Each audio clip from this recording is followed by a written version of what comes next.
샬롬, 이동춘 목사입니다. 오늘도 여러분의 삶이 주님의 평안으로 가득하시길 기원하며 하나님의 말씀을 나누겠습니다. 오늘 주시는 말씀은 시편 104편 24절로부터 35절의 말씀입니다. 이 말씀 중에 33절로부터 35절을 읽겠습니다. 내가 평생토록 여호와께 노래하며 내가 살아있는 동안 내 하나님을 찬양하리로다. 나의 기도를 기쁘게 여기시기를 바라나니 나는 여호와로 말미암아 즐거워하리로다. 죄인들을 땅에서 소멸하시며 악인들을 다시 잊지 못하게 하시리로다. 내 영혼아 여호와를 송축하라. 할렐루야. 시편 104편 24절로부터 35절 말씀을 본문으로 차고 넘치는 감사의 이유들이라는 제목으로 말씀을 나누도록 하겠습니다. 언젠가 어느 자리에서 밥을 샀는데 잘 먹었다는 고맙다는 인사를 안 하는 사람이 있었습니다. 나중에 알고 보니 다른 사람이 산 줄 알고 그 사람에게 인사를 한 것입니다. 그래서 오해가 풀렸습니다만 당시에는 인사 안 한 그가 섭섭했습니다. 제 딴에는 꽤 비싼 밥값이었거든요. 혹시 하나님이 우리에게 느끼시는 마음도 이러지 않으실까요? 인사를 받고 싶어서가 아니라 인사 안 하는 것이 섭섭한 것은 사실이기 때문입니다. 혹시 하나님은 인간이 아니시니 우리와 다르실 것이라 생각하시나요? 그렇지 않습니다. 하나님은 우리를 하나님의 형상을 따라 지으셨습니다.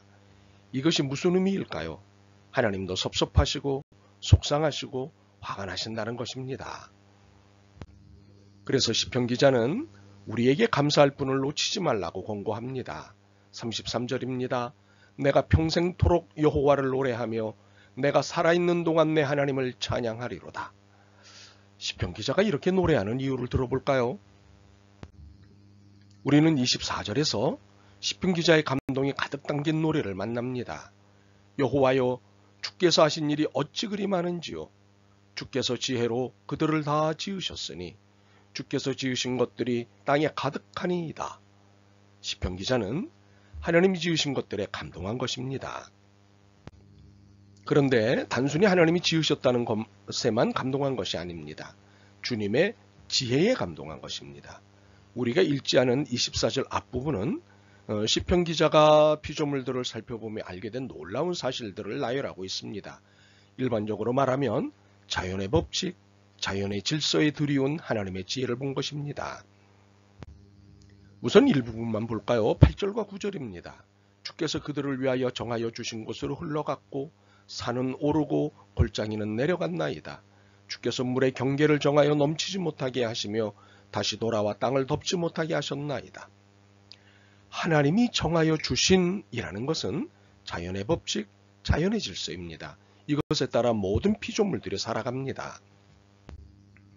19절부터 23절은 하나님이 정하신 법칙, 하나님이 정하신 질서를 실감 있게 설명합니다. 여호와께서 달로 절기를 정하시며 해는 그 지는 때를 알도다.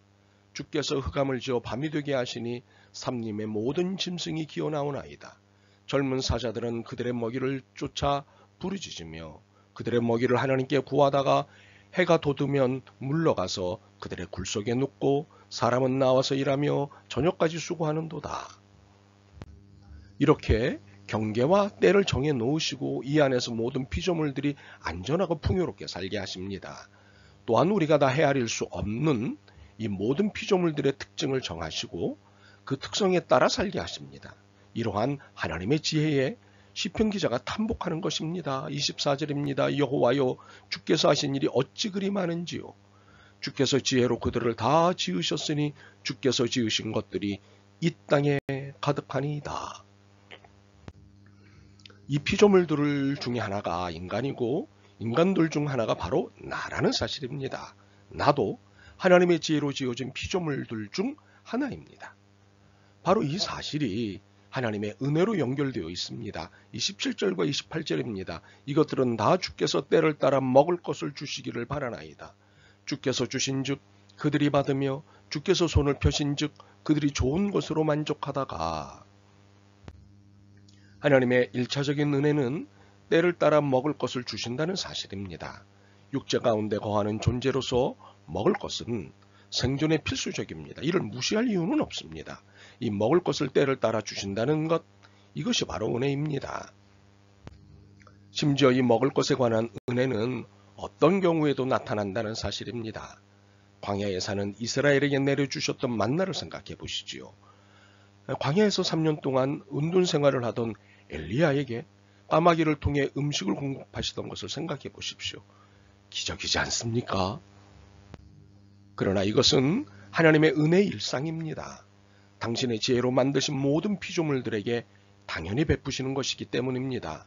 그러므로 무엇을 먹을까, 무엇을 입을까, 무엇을 마실까를 염려하지 말라는 예수님의 말씀은 빈말씀이 아닙니다. 우리는 이미 이러한 은혜의 일상을 우리의 삶에서 충분히 경험하고 있습니다. 무엇보다도 나의 살아있음입니다. 지금 내가 살아있다는 자체가 증거입니다. 29절이 이 이야기입니다. 주께서 낯을 숨기신 즉 그들이 떨고 주께서 그들의 호흡을 거두신 즉 그들은 죽어 먼지로 돌아가나이다. 살아있다는 것, 이것은 하나님의 은혜가 진행되고 있다는 결정적 증거입니다. 이 사실을 우리의 앞선 믿음의 선배인 시편 기자가 먼저 경험하고 깨닫고는 33절을 노래한 것입니다. 내가 평생토록 여호와께 노래하며 내가 살아있는 동안 내 하나님을 찬양하리로다. 평생 살아있는 동안 찬양하겠다는 이유는 분명합니다. 하나님의 은혜로 살고 있고 그 은혜 가운데 살아있기 때문입니다. 그러니 하나님의 은혜의 일상에 대한 증거가 이보다 더 분명할 수는 없습니다.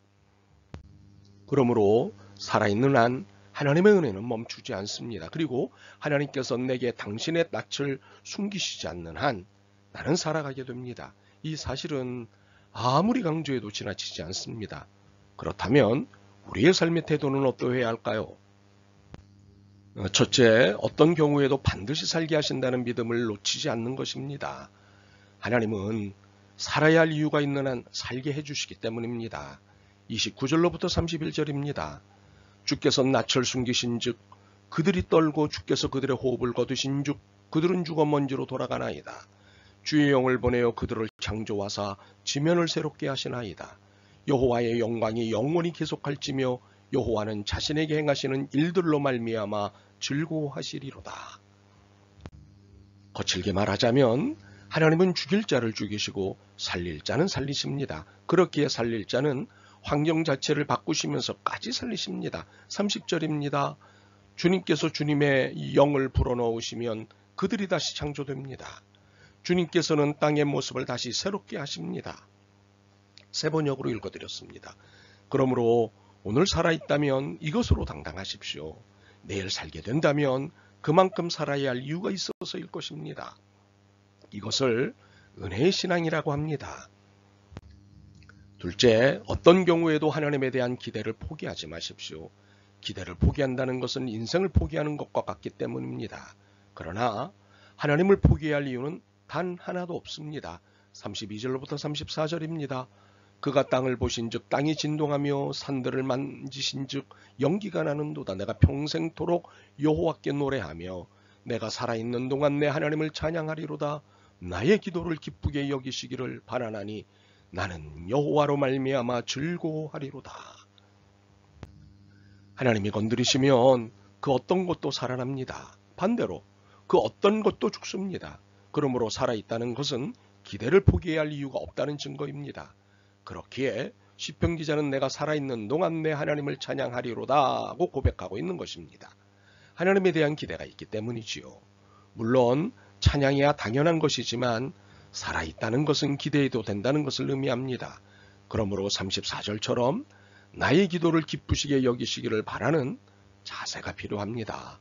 기대하면 기도하게 되고 찬송도 나오는 법입니다. 감사도 물론 나옵니다.